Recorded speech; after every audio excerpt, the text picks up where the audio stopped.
कोशिंबीर करण्याचे सुद्धा वेगवेगळे प्रकार आहेत। अशाच पद्धतीने मी मखानाची कोशिंबीर केलेली आहे। नक्की आवडेल तुम्हाला, एकदा तरी करून बघा। त्यासाठी आपल्याला कढईमध्ये 1 वाटी मखाना छान क्रंची होईस्तोपर्यंत भाजून घ्यायचा आहे।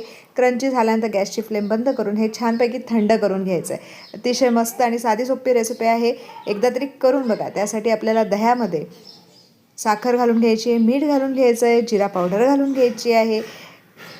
इथे तुम्ही चाट मसालासुद्धा घालू शकता, काहीच हरकत नाही आहे। त्याच्यानंतर फ्रेश कढीपत्त्याची पानं बारीक चिरून घातलेली आहे। 2च तुकडे मी हिरवी मिरचीचे वापरलेले आहेत। त्याच्याऐवजी तुम्ही तुमच्या तिखटाच्या अंदाजानुसार जास्त हिरवी मिरची घालू शकता। कोथिंबीर घालून घेऊयात, छानपैकी मिक्स करून घेऊयात आणि मखाने यामध्ये शेवटी ॲड करायचे आहेत आणि आपली ही मखाण्याची कोशिंबीर तयार झालेली आहे। डिटेल रेसिपी चॅनलवरती आहे। नवीन असाल, सर्वात पहिल्यांदाच व्हिडिओ बघताय तर आस्वाद रेसिपी चॅनलला जरूर फॉलो करा। तुमच्या फ्रेंड्सबरोबर हा व्हिडिओ नक्कीच शेअर करा।